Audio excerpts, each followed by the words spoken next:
Eivor, thank Tyr. I heard shouting. Is something wrong? Holger robbed me, and I demand he be punished. Raw disappointed word. Does the deer rub the stream when she takes a drink? Does a cow rub a field when he crops on sweet grass? Eivor, this matter requires sensitive judgment. Will you?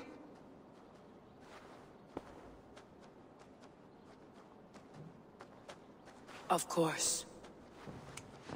From the beginning, please.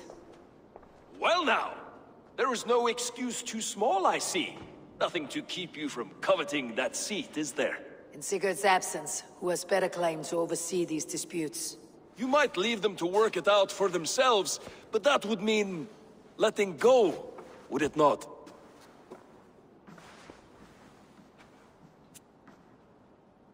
Please start again. Tell me all that has happened. I will start. I have been falsely accused by this Saxon Philistine. A filly what? Are you mocking me? Silence, please. I'll hear both of your complaints and render a decision, awarding compensation if needed. Understood? Holger, let me hear your side. Eivor, you have known me as a skald for years. You have seen how my poems bring life and joy and wisdom to our people. And you know that my work requires a certain, let us say, freedom. To make use of rare resources to compose my verses. Often when lacking the proper tools, I have made use of novel items. Alvis's walking stick, Tovi's inks, all were given gladly. You cut off my horse's tail to make a brush, you bleeding... Rowan? As I was saying, this morning in the throes of poetic reverie, I realized that my latest piece required delicate brushwork. I could have used a frayed stick, some cloth, my hands, but no. I needed something gentler, softer. To make a perfect brush, I needed the fine hairs of a well-raised horse. And so I availed myself of a local resource. You clipped Alfgafur's tail to the rump without asking. It was early. I did not wish to wake you. Thank you, Holger. I believe I understand your position. Rowan, tell me your version of these events. As you are aware, Holger and I are neighbors. Near enough that I often catch him at my stables, stealing my tools. Borrowing. Holger, let him speak. Stealing, borrowing. My point being, I have always allowed him to use whatever he pleased. I greatly admire your Norse generosity and had hoped to match it. But this morning, Holger stretched the limits of my grace. Entering my stables for their feed, I found my most beautiful, gentle mare stripped of her tail. Bereft, not a strand in sight. I am ashamed to say my natural suspicion drew me to Holger, and how right I was.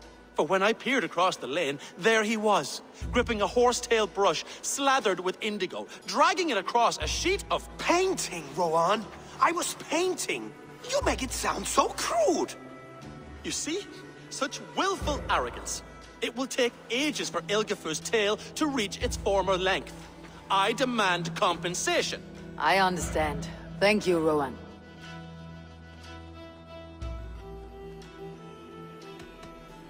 I believe I have heard enough. If you'll... My horse looks like a fool, Eivor. No handsomer than a donkey now. You must do something. Do not conflate hair with beauty, Rowan. She remains radiant. Elgifur's hair will grow back in no time. Quiet, both of you. Now listen.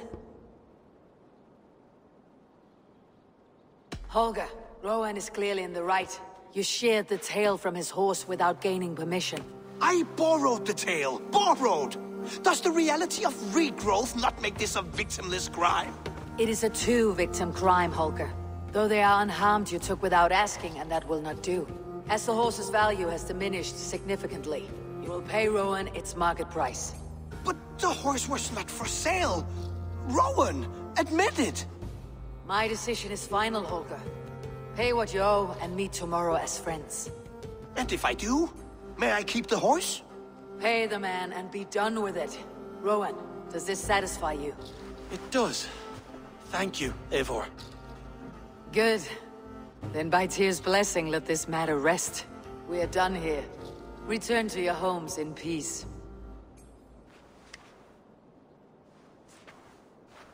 Would you allow me to pay you with a vibrant painting? After all, in some ways you helped in its creation. Absolutely not.